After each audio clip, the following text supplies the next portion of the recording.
Eh bien, bonjour tout le monde. Alors, bienvenue dans cette nouvelle vidéo dédiée à Docker et Docker Compose. Alors là, nous allons aborder un certain nombre de notions importantes qui vont vous permettre en fait de maîtriser le déploiement d'applications Docker. Et à la fin, une fois que nous aurons vu donc ces différentes notions, on verra un exemple.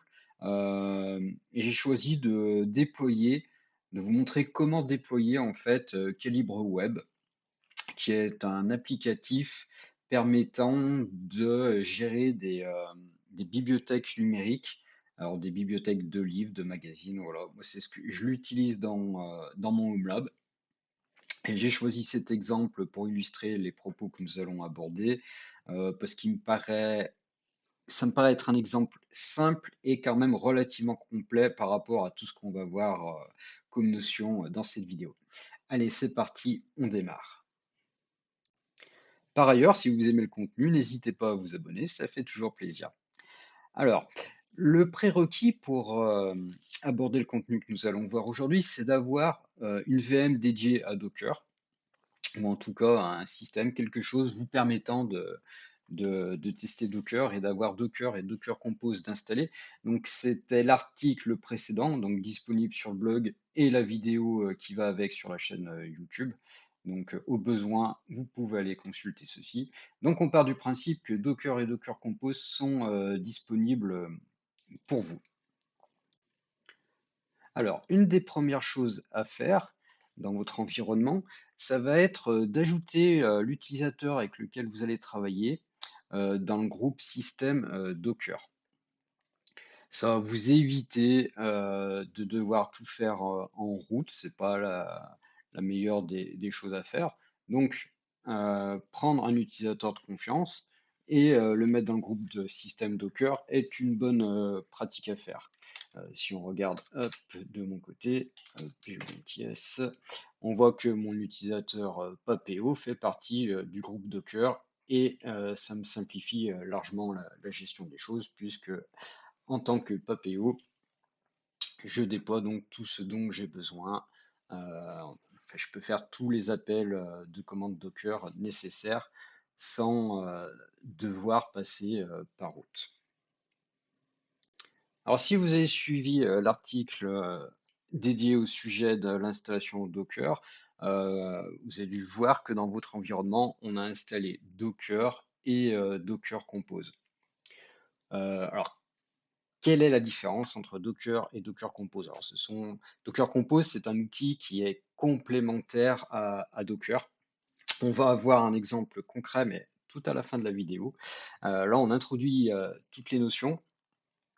Donc, si on regarde la doc officielle de Docker Run, avec un Docker Run, vous allez pouvoir déployer donc des applicatifs, mais avec des commandes qui sont chargées avec de nombreuses options.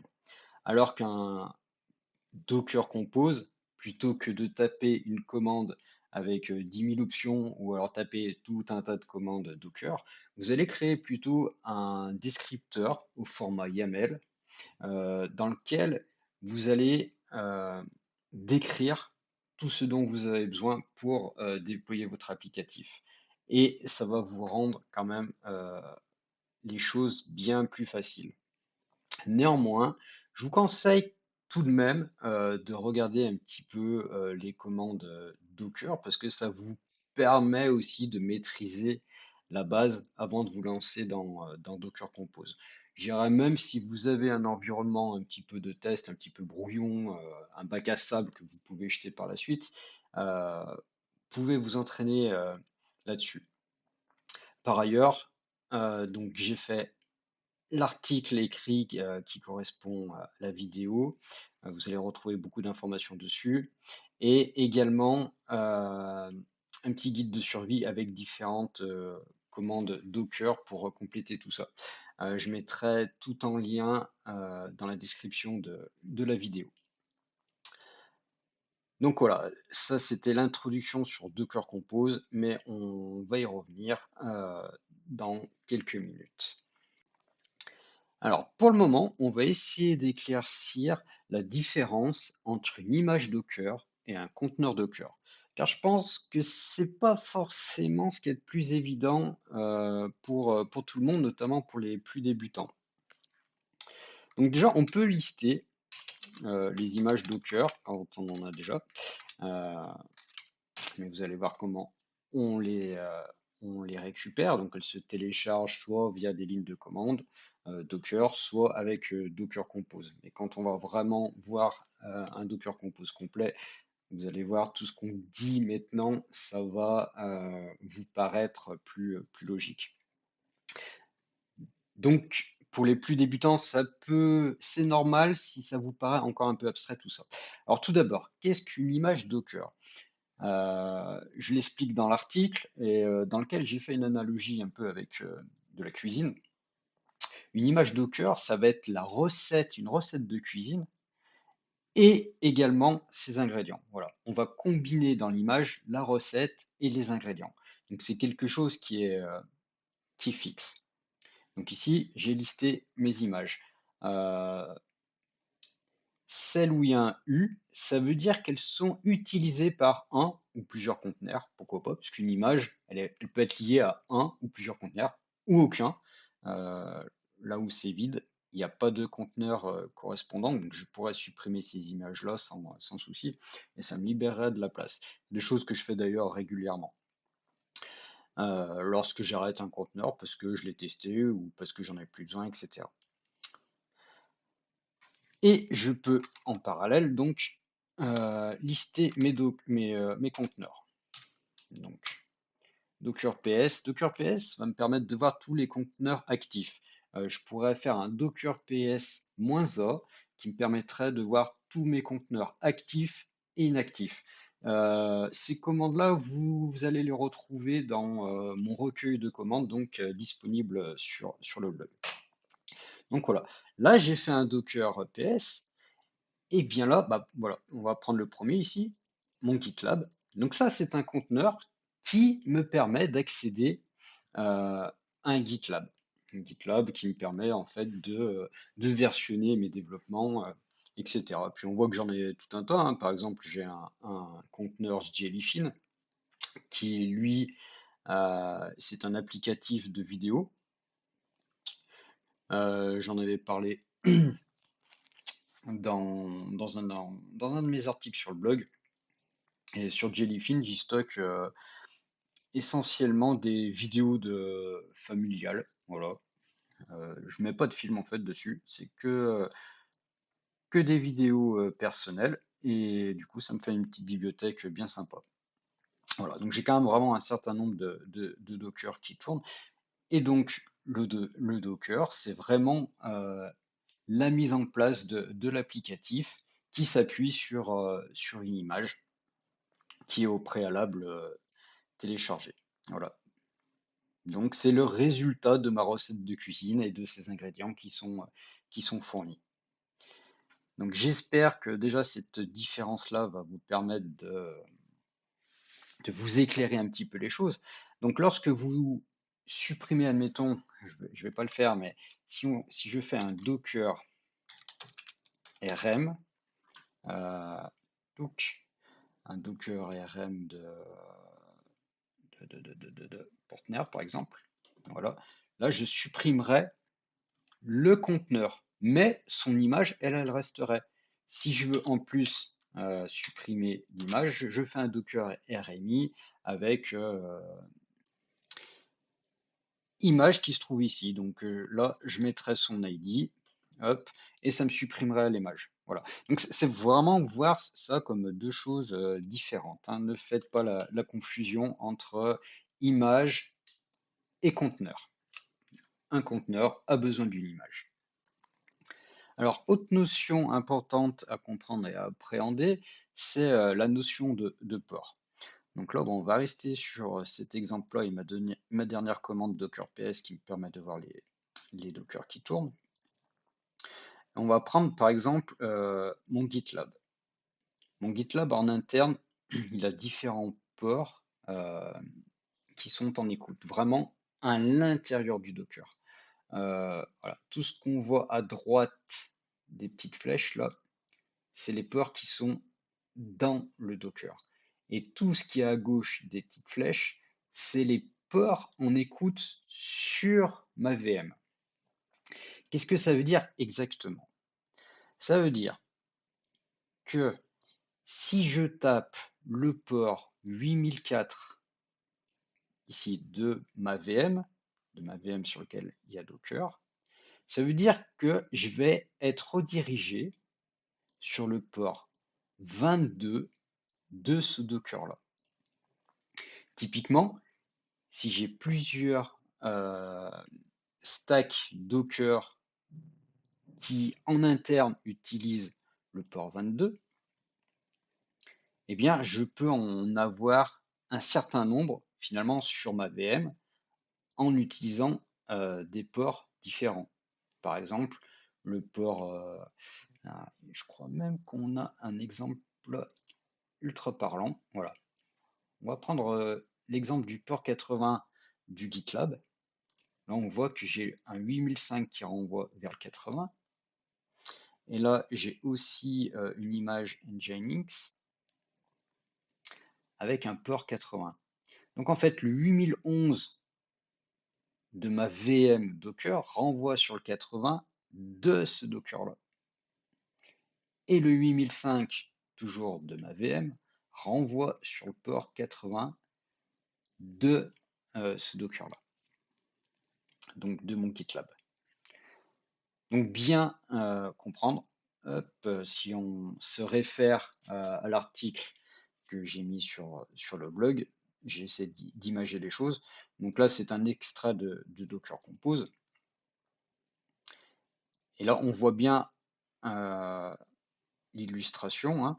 Le 8080 qui est ici, c'est le port de ma VM qui renvoie sur le 80 à l'intérieur de mon Docker là. Alors, pas de panique, on reviendra là-dessus sur un exemple complet et concret. Voilà. Mais là, on essaye, comme je vous dis, d'introduire différentes notions et tout va s'articuler à la fin. Maintenant, on va parler des volumes. On va suivre les titres de mon blog. Alors, les volumes, c'est quelque chose également d'ultra important. Ce qu'il faut bien comprendre, c'est que par défaut, si vous déployez un applicatif sous Docker, mais que vous n'avez pas pris en compte la notion de volume, si vous supprimez, enfin si vous supprimez votre Docker simplement pour le reconstruire avec une nouvelle version, etc., vous allez perdre tout le contenu. Ce qui serait dommage. C'est-à-dire que si votre stack contient une base de données, des datas, etc., vous allez absolument tout perdre. D'où la notion des volumes qui est extrêmement importante. Et il y a plusieurs façons de créer des volumes. Alors, plusieurs façons, mais il n'y a pas de bonne ou de mauvaise façon. Ça va plutôt être une histoire de préférence. Et si vous voulez faire les choses de façon plus ou moins simple, mais pour le coup, plus ou moins souple également. Alors, hop, je vais me référer à l'article que j'ai mis dans le blog, où j'ai mis l'extrait de deux syntaxes, enfin deux exemples qu'on pourrait trouver dans des Docker Compose. Et après, je vais vous montrer un exemple concret sur ce que j'ai dans mon lab. Donc en standard, voici comment Docker, on va dire, gère ses volumes. Comme pour les ports, en fait, la partie droite, c'est ce qu'il y a à l'intérieur de votre conteneur. Et à gauche, c'est ce que vous avez sur votre VM. Donc cette première syntaxe, en tout cas cette première façon de faire, la façon standard, elle est très simple à mettre en place et vous n'allez normalement pas avoir de problème particulier avec les droits, contrairement à la seconde. méthode, mais celle-ci, elle est moins souple. Pourquoi? Hop. Pourquoi? Parce qu'en fait, Docker, en fait, automatiquement, alors que je me rappelle bien du chemin, hop, donc là, on est dans un endroit spécifique, hop, volume.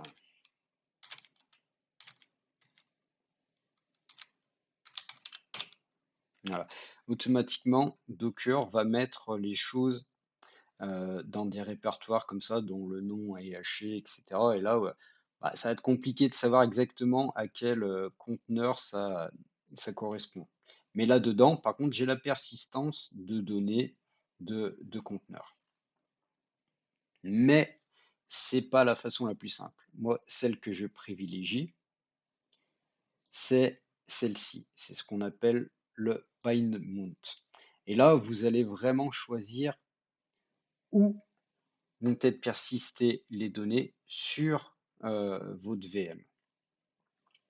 Donc là, on a toujours en fait, la différence, c'est ça. C'est que là, en fait, on donne un nom et pas un chemin. Et on termine en fait par ce petit bloc-là. Avec le bind mount. Donc là, on est dans un YAML de Docker Compose, hein. Je vous le rappelle, tout à la fin, on verra un exemple complet. D'ailleurs, on va en voir un dans pas longtemps pour illustrer cette partie volume. Alors qu'ici, du coup, ce bloc-là n'existe pas. Et la partie gauche, donc celle-ci, va correspondre à un chemin réel de votre VM. Allez, voyons ça tout de suite. Donc on va rester sur mon Docker GitLab. Voilà. Alors, si vous reprenez mon premier article et ma première vidéo, je vous avais montré un petit peu comment moi j'organise mon arborescence. Donc là, on est vraiment en plein dedans. Et là, on voit en fait que j'ai un répertoire volume. Donc ça, c'est moi qui l'ai choisi, hein, cette arborescence-là. Et on va retrouver du coup tout le contenu de mon GitLab, toute la persistance.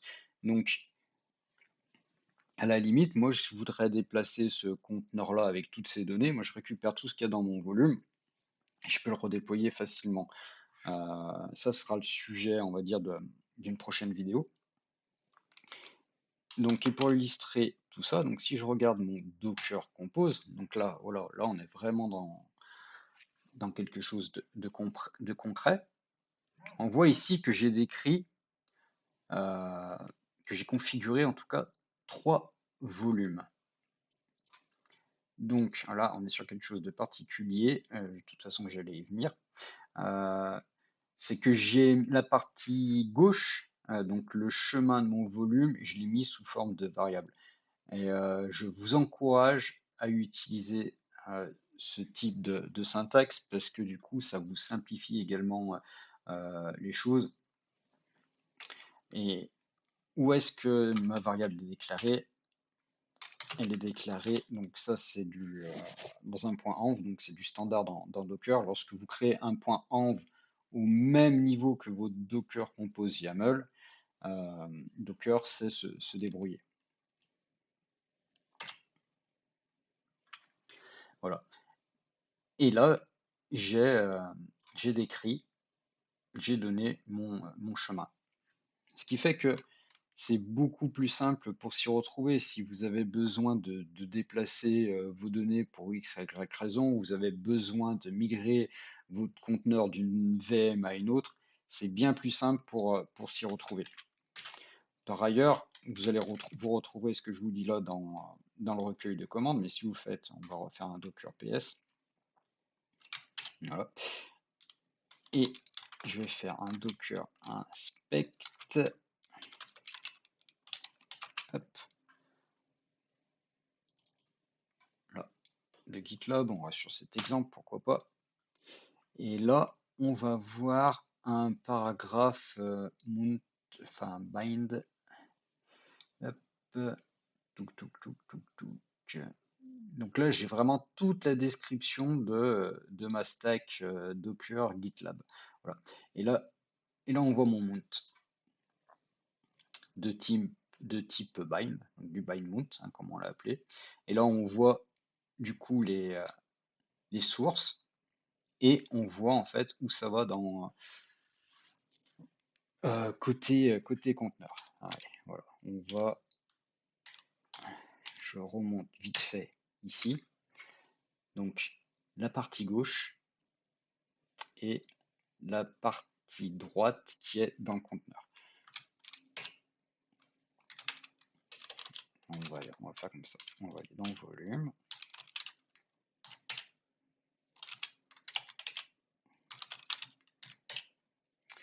Euh, donc là, je suis sur ma VM, allemand. On va faire comme ça. Hop, Docker PS. Oui, parce que, hop, voilà, Docker PS. On va faire Docker. Donc là, je vais lancer une commande, vous allez voir. Je vais lancer une commande à l'intérieur de mon Docker. Donc Docker exec ti, hop, et on va rester sur GitLab. Je crois que je l'ai appelé juste GitLab comme ça.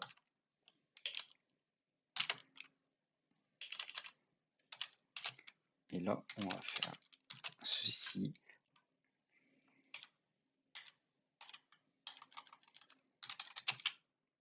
Alors, j'ai besoin de réouvrir ici mon Docker Compose.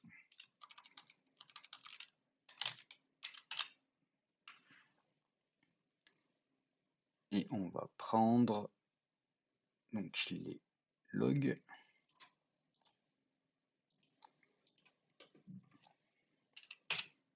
Donc là, c'est ce qu'il y a réellement quand je suis à l'intérieur de mon conteneur. Et si ça n'était pas persisté en fait sur ma VM, bah, c'est quelque chose que je perdrais à un moment ou à un autre. Et regardez bien, donc là je suis sur ma VM, hop, je fais logs, et ben voilà. Là on voit bien le mapping.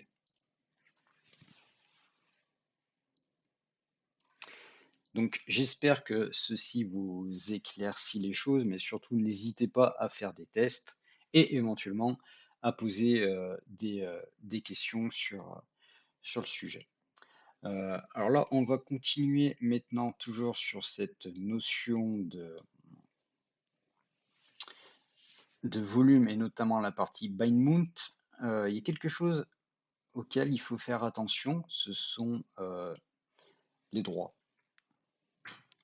Les droits parce que, alors, il y a différents cas. Soit euh, le conteneur est prévu pour avoir un utilisateur dédié et là, ça ne devrait pas réellement poser de soucis. Mais parfois, ça peut, par défaut, ça peut être l'utilisateur root auquel on va donner les droits. Et ça, généralement, on aime moins.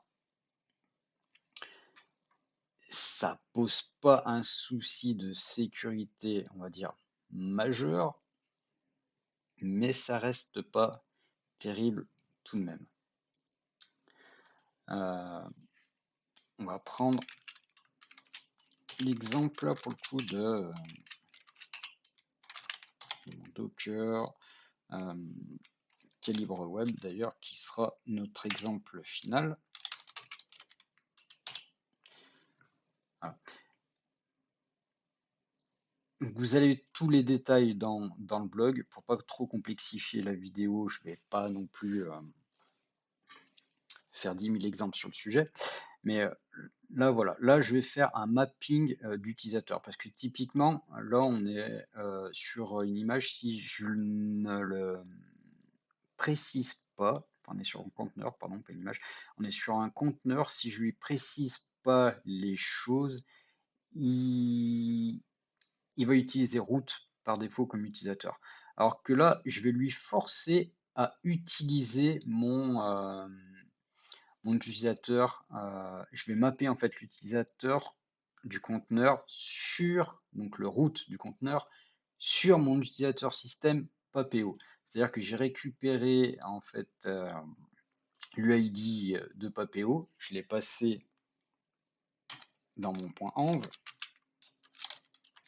hein, on a vu que c'était une variable, et le groupe 1000 également, l'identifiant 1000. Ce qui veut dire que du coup les droits ici, si on regarde, hop, mettons on prend config, on va faire un ls-al, ce sera plus parlant, plus lisible surtout, hop, on voit que ça a été mappé sur l'utilisateur Papio. Je ne lui l'aurais pas précisé, on serait retrouvé ici avec route de partout. Parce que ce conteneur-là n'utilise pas d'utilisateur par défaut à l'intérieur. Et ça, c'est une des problématiques, en fait, c'est quelque chose qu'il faut affiner quand on fait du bind mount, contrairement où les volumes standards, on va dire que là, Docker va se débrouiller, va gérer tout ça pour vous. Donc le bind mount vous apporte beaucoup plus de souplesse que la partie standard, mais un petit peu de complexité avec ces notions en fait de mapping avec les utilisateurs. Et pour faire ce mapping, alors c'est pas deux solutions alternatives, ça va dépendre en fait de votre conteneur. Donc ça peut être cette syntaxe-là, on va dire c'est la syntaxe Docker standard, mais si l'image, elle prévoit ceci dans son environnement, ça va être plutôt cette syntaxe-là. Voilà. Donc là, je vous laisse vous reporter un petit peu sur le blog parce que je pense que c'est une notion à appréhender un petit peu à tête reposée et peut-être aussi à compléter avec d'autres documentations. Mais là, dans la vidéo, je veux quand même insister un petit peu sur l'importance des choses et c'est en testant, je pense, qu'on visualise le mieux. Voilà. Là, c'était pour compléter donc cette partie volume. Donc retenez bien que bah, les volumes, c'est ce qui va vous permettre de persister vos données. Donc très très important quand vous déployez des applications avec du contenu que vous ne voulez surtout pas perdre. Voilà pour la partie volume. Donc maintenant, on va passer à la partie suivante. Hop. Finalement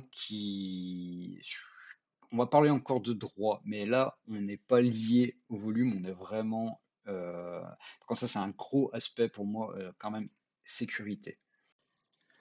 Donc là, on est dans un aspect de sécurité extrêmement important. Euh, donc ça, c'est quelque chose que vous pourriez, enfin, cette instruction-là, cette augmentation de privilèges, c'est quelque chose que vous pourrez peut-être trouver dans des exemples de Docker Compose. Et alors moi, j'en ai pas dans ma stack à vous montrer parce que je le bannis complètement. Jamais je ne fais ça.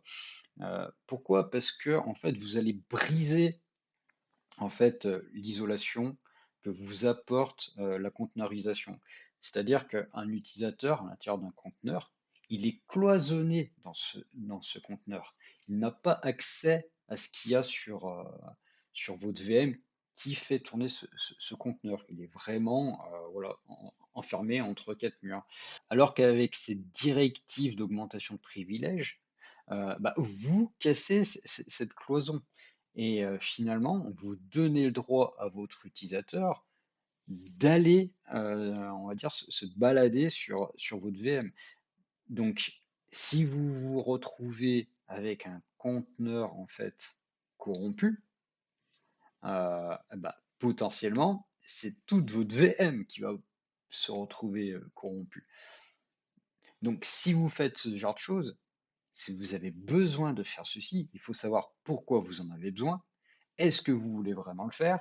Et est-ce qu'il n'y a pas moyen de le contourner?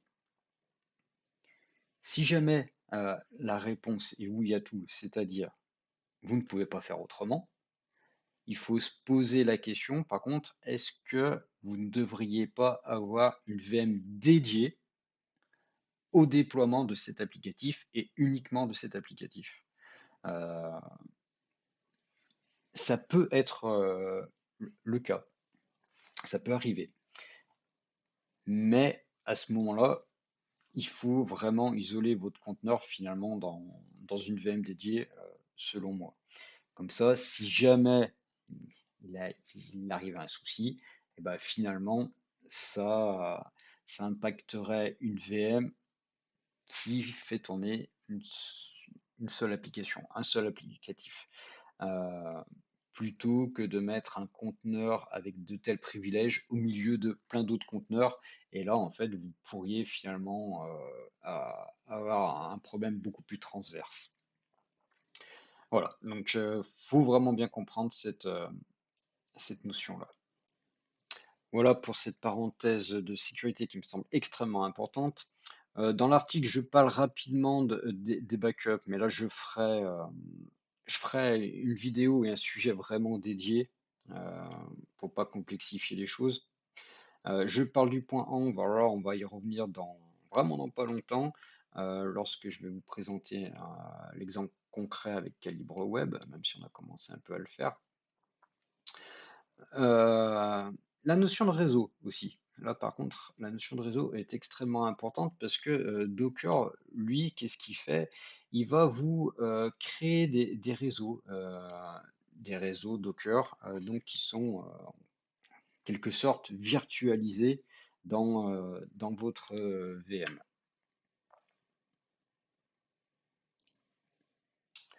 Donc, pour illustrer mon propos, on peut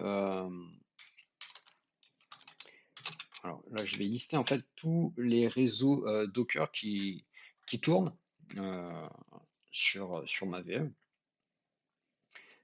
Donc on voit bah, effectivement mon GitLab hein, que nous avons abordé tout à l'heure et on voit mon calibre web que que je vais vous présenter. Euh, Si on regarde son Docker Compose. Donc là, on est sur un exemple qui est quand même super simple. Euh, Pourquoi il est simple? Bah, parce que là, c'est une stack qui contient un seul, euh, un seul conteneur. Pour autant, j'ai tout de même créé un réseau parce que là, j'ai pas d'exemple en tête qui me viennent pour Calibre Web, mais si dans ma stack Calibre Web, je voulais ajouter un autre conteneur et que je veux et que je souhaite qu'il communique avec mon premier, et ben en fait le lien se ferait grâce à ce réseau virtuel qui est créé.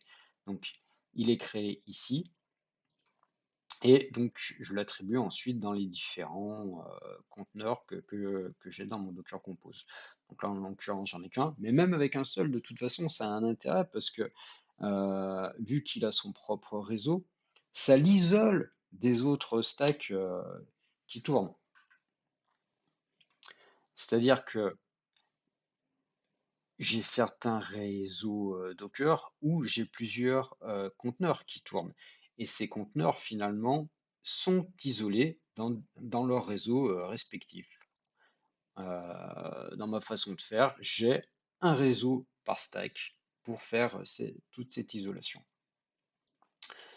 Bridge, alors qu'est-ce que c'est que Bridge? Bah, finalement, c'est les réseaux standards de Docker.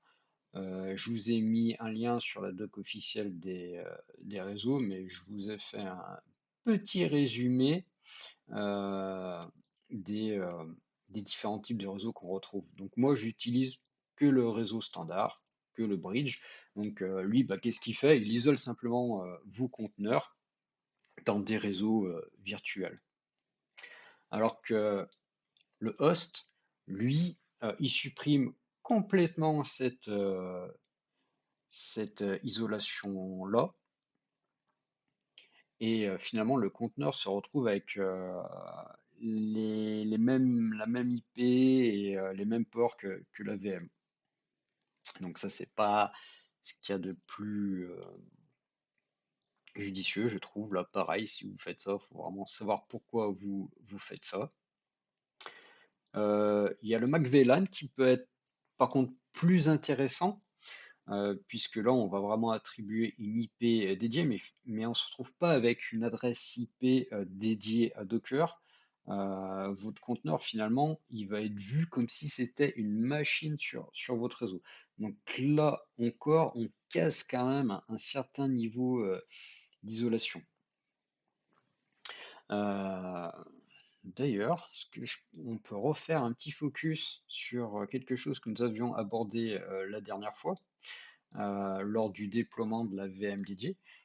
Si vous vous rappelez, on avait créé un JSON donc dans lequel on gérait en fait la rotation des logs, mais aussi dans lequel on définissait euh, un type, enfin, on définissait en fait la nomenclature réseau.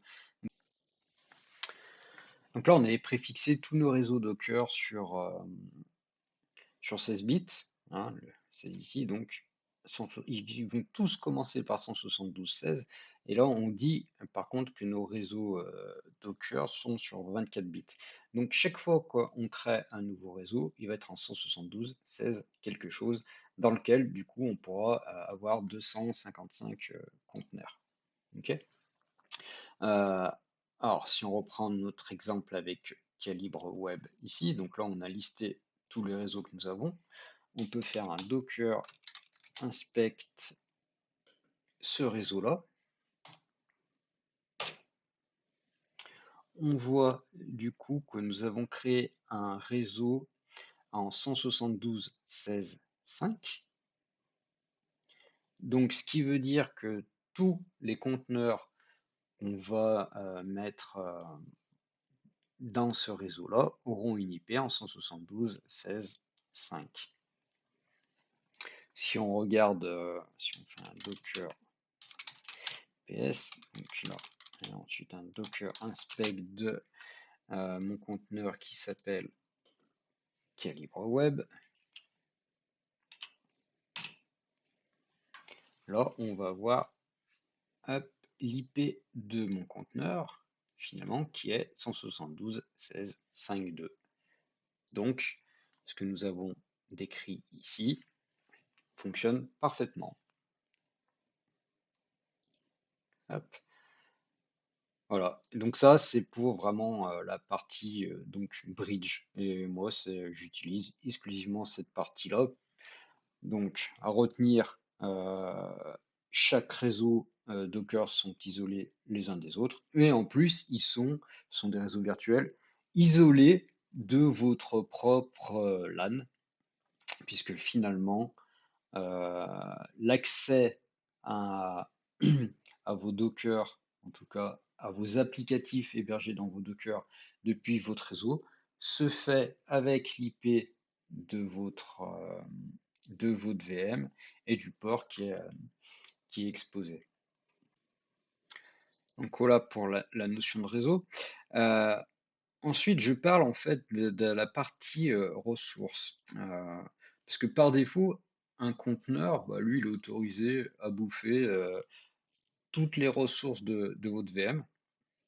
Mais par contre, on peut lui donner des limitations dans, euh, dans le Docker Compose.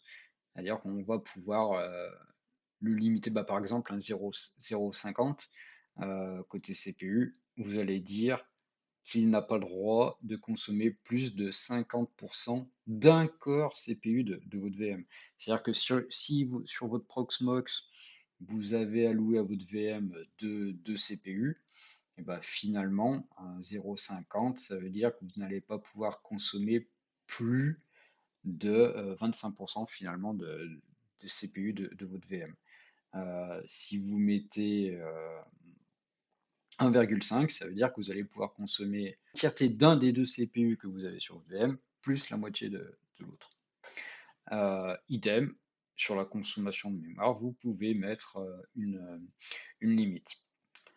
Alors, ça honnêtement, je le fais pas dans toutes mes stacks de Docker parce que bah, la plupart sont quand même des consommations qui sont très raisonnables.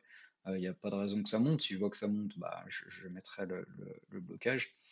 J'en ai seulement un ou deux, par exemple mon Greylog, je vais venir dans pas longtemps dessus. Mon Greylog qui lui est très gourmand. Là, j'ai mis justement cette limitation-là. Mon GitLab aussi. ça peut être un peu gourmand. Donc là, j'ai mis des limitations et pour pas que ça monte trop haut. Et voilà. Après, il faut voir la limitation, il y a pas de standard. C'est à vous de voir par rapport à vos usages, à vos besoins, etc.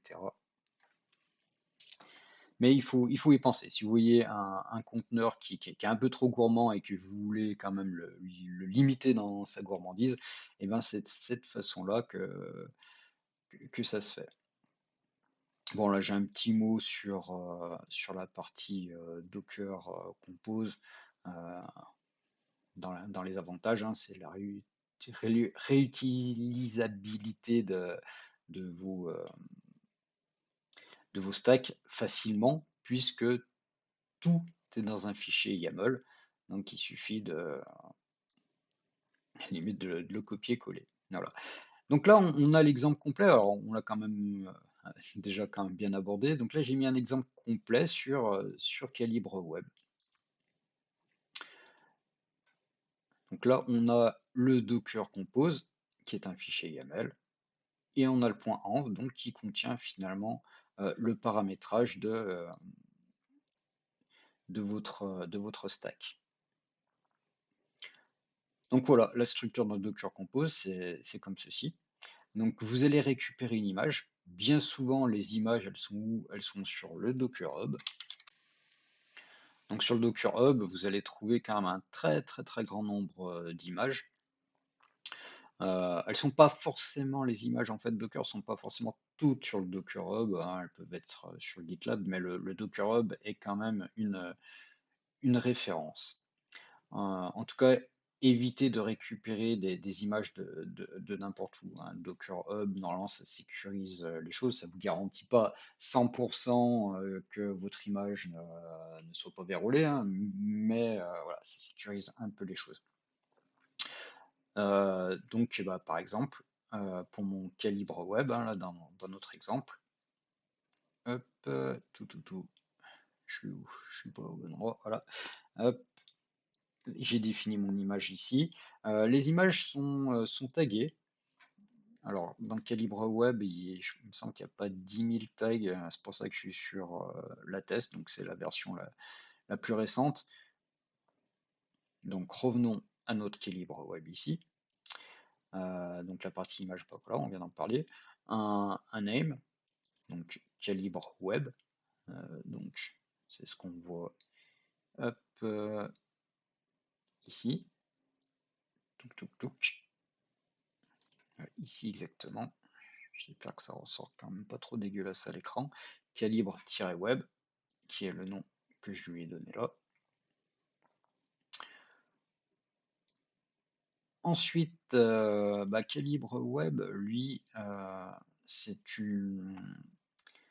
un conteneur qui accepte donc des variables d'environnement telles que celle-ci. Donc là, tout à l'heure, on en a parlé.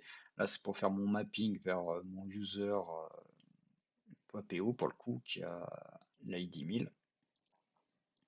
Le time zone, donc moi je vais être calé sur Paris.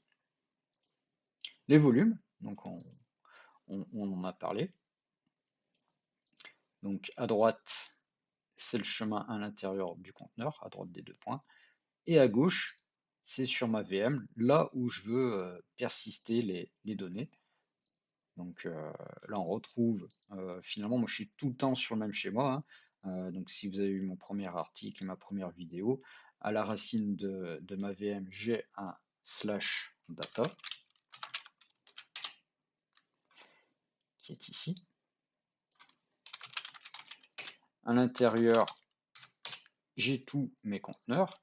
Donc si je fais un Docker calibre web ensuite, j'ai tout le temps la même structure. Tout le temps, tout le temps. Et là-dedans, je vais retrouver mon point, mon Docker Compose, hein. Donc mon Docker Compose qui est ici, c'est exactement celui qui est sur mon blog. Voilà, mais je partage l'écran du blog parce que finalement, je pense que c'est un peu plus lisible. Le point env. Voilà. Et un répertoire volume qui me sert donc à toute la persistance des données. Voilà. Ensuite, bah, le port, donc c'est le 8008 finalement qui est utilisé au niveau de mon host et qui est renvoyé vers mon Docker. Hein. Si on refait un Docker PS, hop, on prend calibre web, tac tac tac, voilà. C'est le 8008 qui écoute sur mon host et qui renvoie du coup sur le port 8003 à l'intérieur du conteneur. J'explique pourquoi j'ai créé malgré tout un réseau alors que j'ai qu'un conteneur dans ce stack, dans cette stack, mais je l'ai déjà expliqué, hein, donc je ne reviens pas dessus. Ah, et quelque chose de super intéressant, on avait parlé aussi des Docker Run tout au début de la vidéo. Et à ce moment-là, je disais que finalement, un Docker Compose, ça simplifie grandement les choses parce que ça vous évite de taper des commandes à rallonge, d'une part. Et donc, si on voulait faire l'équivalent de ce qu'on fait ici avec une commande Docker Run, eh ben, il faudrait faire un Docker Run avec toutes les options qui vont bien. Ça en fait beaucoup, ça fait quand même une grosse commande. Et en plus, si vous faites cette commande-là, bah, vous n'avez pas vraiment de notion d'historique, alors que là, vous avez quand même un fichier que vous pouvez récupérer, que vous pouvez modifier. Finalement, je sais pas, moi, vous voulez faire une modification de volume, une modification de port ou autre, bah, c'est bien plus simple d'aller éditer votre fichier, de reconstruire votre Docker, plutôt que vous repalucher toute la commande. À noter en plus que ici, je suis en train de chercher, voilà, je suis en train de chercher le réseau qui est ici, donc on dit qu'on veut utiliser ce réseau-là, mais cette commande-là ne va pas vous créer le réseau. Il va falloir taper à la main la commande qui crée le réseau, qui est Docker Network Create, le nom de votre réseau. Et voilà. Donc, donc en fait, tout ce que vous faites avec un Docker Compose est tout à fait faisable avec des commandes Docker Run, hein. C'est juste que bah, c'est quand même plus sexy et dans la gestion de vos conteneurs, c'est quand même beaucoup plus simple. Voilà. Alors, ce qu'on va faire maintenant, en totale improvisation, j'ai vu que la dernière version, donc le tag latest de calibre web, a été mise à jour il y a 4 jours. Donc c'est plutôt récent. Donc ce qu'on va faire, c'est que je vais appliquer cette mise à jour. Donc appliquer une mise à jour, ça diffère pas réellement de l'installation. On part donc du Docker Compose, donc qui est prêt. Voilà. Donc ce que je vais faire, à la différence d'une nouvelle installation, il ne va pas avoir besoin d'arrêter le conteneur. Moi, ce que je vais faire là, c'est que je vais l'arrêter. Donc, je vais au niveau du répertoire qui contient le Docker Compose. Alors, hop, pour bien voir les choses, je fais un Docker PS. Donc, on voit que mon calibre web tourne. Je suis en train de le chercher, il est là. Donc on voit qu'il est en train de tourner puisque j'ai fait un Docker PS. Là, je fais un Docker Compose Dawn. Hop, donc voilà. Dawn, ça veut dire que je l'ai carrément arrêté et détruit. Donc si je fais un Docker, c'est là aussi que la persistance des données, comme nous l'avons vu, est importante. Parce qu'en faisant cette commande-là, si j'avais pas eu de volume, bah, je perdais tout, hein, et notamment mes revues et livres numériques, ce qui a été bien embêtant. Je fais un Docker PS. Donc là, on voit que je n'ai plus de calibre web. Hop.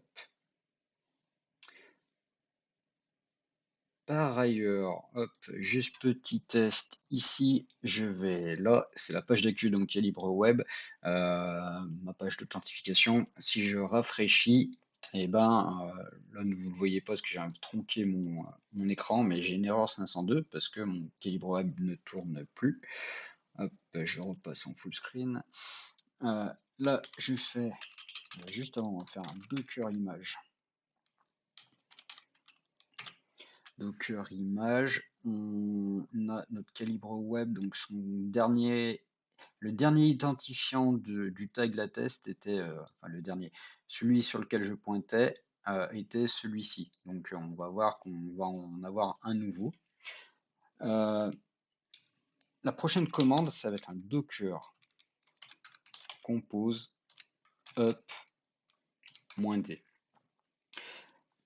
Si vous étiez sur une toute nouvelle installation, une installation toute propre de Calibre Web, à partir de là, vous feriez exactement la même chose, exactement la même commande, hein, docker compose up-d. Voilà. Ce qui se passe, bah, si c'est une nouvelle installation, bah, ça vous fait une installation propre et vierge. Si c'est par-dessus une installation existante, bah, vous faites en réalité une mise à jour. Allez, et bah, c'est parti. Hop. Alors là, l'erreur que j'ai, elle est tout à fait normale. Euh, Juste parce que moi j'ai une petite spécificité, normalement je ne les fais pas comme ça, je les fais avec de l'Ansible, mais là on va pas du tout parler Ansible maintenant. Euh, donc voilà, donc là je vais dans mon point env et je décommande cette ligne que vous devez avoir d'office sans commentaire. Voilà.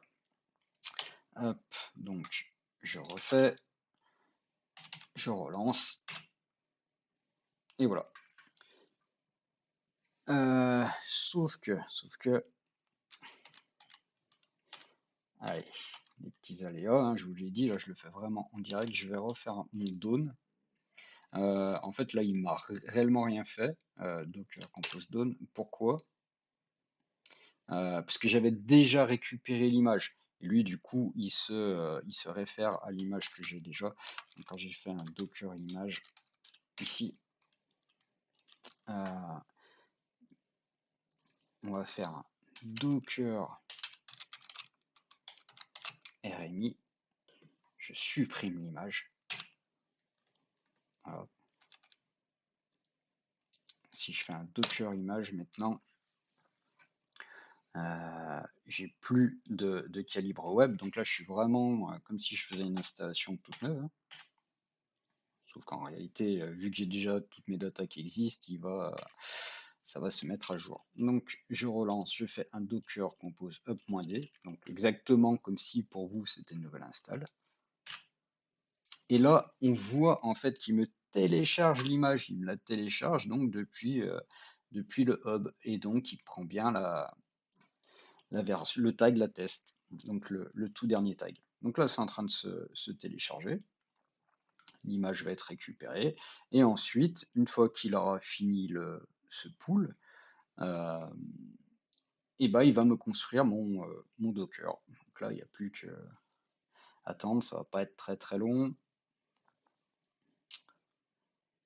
Vous pourriez un petit peu accélérer ce moment-là, mais moi je le laisse. Comme ça permet vraiment de voir tout défiler. Bon, les derniers petits mégas semblent un poil longs, mais on va y arriver.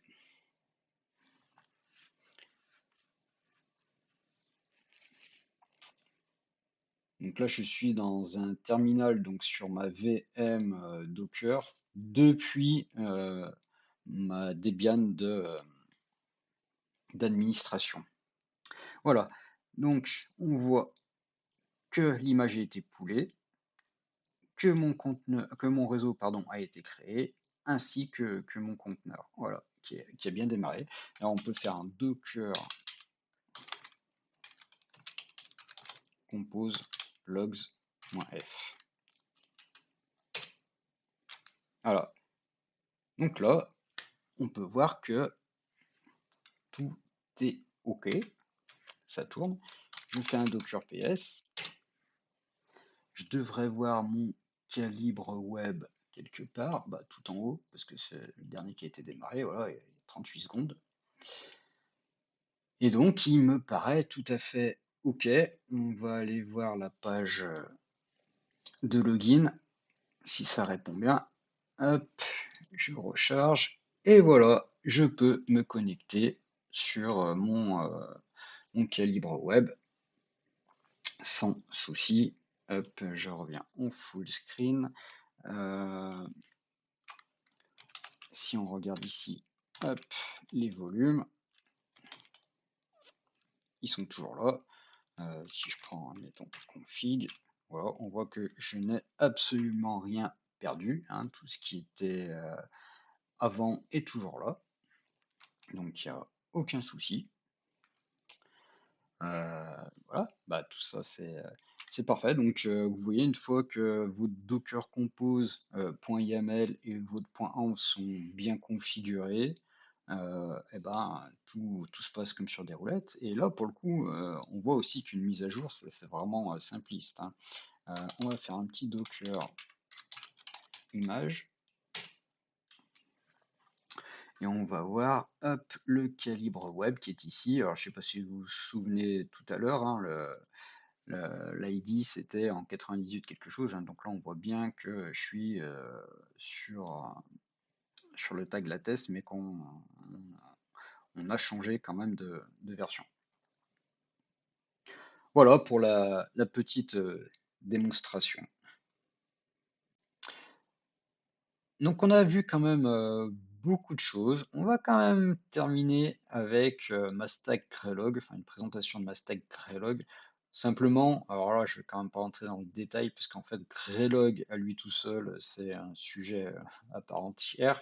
C'est pour vous montrer en fait un aperçu, enfin, même si là on a la globalité de la chose, euh, d'un Docker Compose déjà un peu plus velu. Donc Greylog, lui, il a besoin d'un certain nombre de services pour pouvoir fonctionner. Donc un MongoDB, voilà, qui tourne ici. Donc, donc là, on a 1, 2, 3 conteneurs pour la stack Greylog. Et des conteneurs quand même assez costauds. D'ailleurs, lui, il est plutôt gourmand en mémoire. Donc là, je limite, et je mets quand même des limites assez importantes, malgré tout. Il en a vraiment besoin de beaucoup, mais si je mettais pas ces limites-là, il m'exploserait littéralement ma VM. Donc là, vraiment un exemple où j'en mets. Là aussi, on voit quand même l'avantage d'utiliser des paramètres dans des points env. Parce que si je veux modifier quelque chose, ça va être beaucoup plus simple. Alors, j'ai pas mis le point env ici, mais ça va être beaucoup plus simple d'aller éditer mon point env que d'aller à chaque fois se repalucher le Docker Compose. Euh, Idem, donc là, on a un réseau Greylog et chacun de mes conteneurs est affecté finalement au réseau Greylog. Ce qui fait qu'en fait, de toute façon, eux, ils ont besoin de communiquer ensemble, hein. Donc, ils sont dans le même réseau Docker, tout en étant euh, isolés des autres stacks Docker, et tout en étant, on va dire, isolés du LAN, du Home Lab, puisque les accès, je le rappelle, se font par, par l'intermédiaire de ma machine host, donc de ma VM Docker, et le mapping de port. Voilà. Ah oui, quand même, chose importante, même si j'en ai parlé il n'y a pas très longtemps. euh, Docker, c'est un super outil, ça sécurise les choses à condition quand même de ne pas faire confiance les yeux fermés aux images. Voilà. Quand vous déployez une nouvelle stack, assurez-vous que l'image, c'est quand même une image de confiance, donc il faut s'assurer de la source Alors déjà, le Docker Hub, généralement, c'est quand même une source fiable, mais regardez aussi voilà, qui, euh, qui l'a déployé. Hop, par exemple, voilà, si on prend un Grafana, bon, bah, déjà, on voit que c'est quand même plutôt pas mal utilisé. C'est c'est fait par Grafana Labs, ça a été vérifié. Enfin voilà, c'est des petites choses qui sont quand même importantes. Parce que si vous récupérez un conteneur vérolé, vous allez potentiellement verrouiller votre machine. Euh, pour peu que vous soyez sur un truc un peu douteux et qui en plus dans la doc vous dit euh, de monter les privilèges, voilà, hein, faites pas confiance. Alors c'est pas parce que vous voyez ça que c'est forcément quelque chose de verrouillé, hein, je le répète, mais de très grosses pincettes, beaucoup de prudence avec ceci. Hop, on revient un petit peu, mais je pense que on commence à être pas mal. Il y a quelque chose dont j'ai pas parlé, mais je le fais volontairement. Ce sera en réalité le sujet de la prochaine vidéo. C'est comment accéder à tout ceci. Parce que donc là, on a vu le mapping de port. J'en ai parlé dans ma première vidéo, mais ce que je fais, j'utilise en fait un reverse proxy Nginx.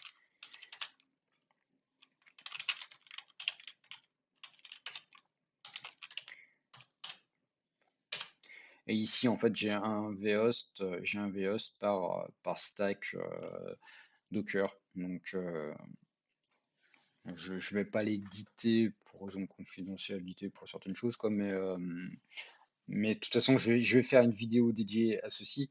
Donc, c'est-à-dire que mon calibre web, lorsque je veux y accéder depuis mon réseau local, et uniquement depuis mon réseau local, j'ai aucun conteneur en fait qui est accessible depuis l'extérieur, j'en ai zéro. C'est du full local.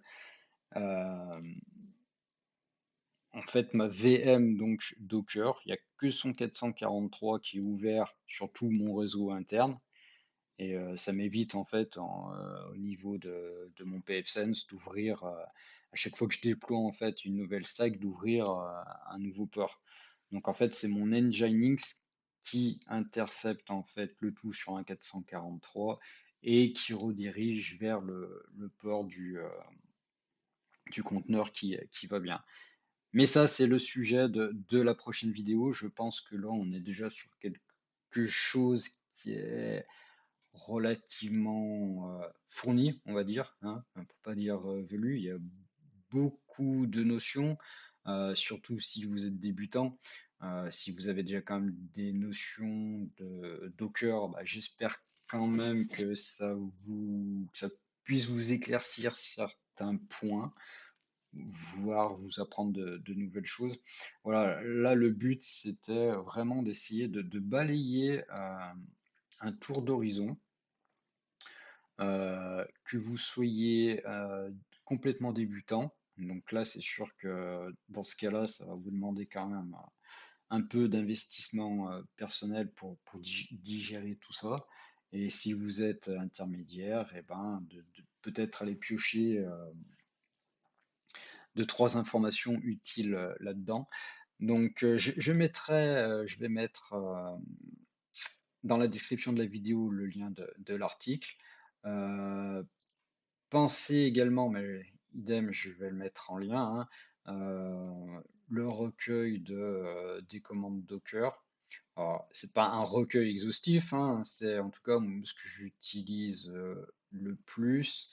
Euh, Néanmoins, je ferai une relecture. Peut-être que j'ai pas tout mis. De toute façon, le blog, lui, je mets à jour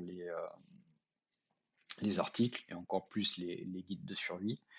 Donc, de toute manière, si je m'aperçois que j'ai oublié quelque chose, s'il y a des points à éclaircir, je maintiens le blog, hein, qui doit être un peu référence en parallèle des vidéos YouTube. Mais écoutez, voilà, hein, je pense qu'on est sur quand même un gros format. J'espère vraiment avoir réussi à faire une synthèse utile pour le plus grand nombre d'entre vous. Et puis, bah, si ça vous plaît, hein, je le répète, bah, n'hésitez pas, abonnez-vous. Et on se retrouve ensuite pour faire un focus avec Nginx et Docker pour pouvoir accéder facilement à vos applicatifs déployés via Docker sans vous embêter à ouvrir 10 000 ports sur votre réseau. Allez, sur ce, ciao, à bientôt.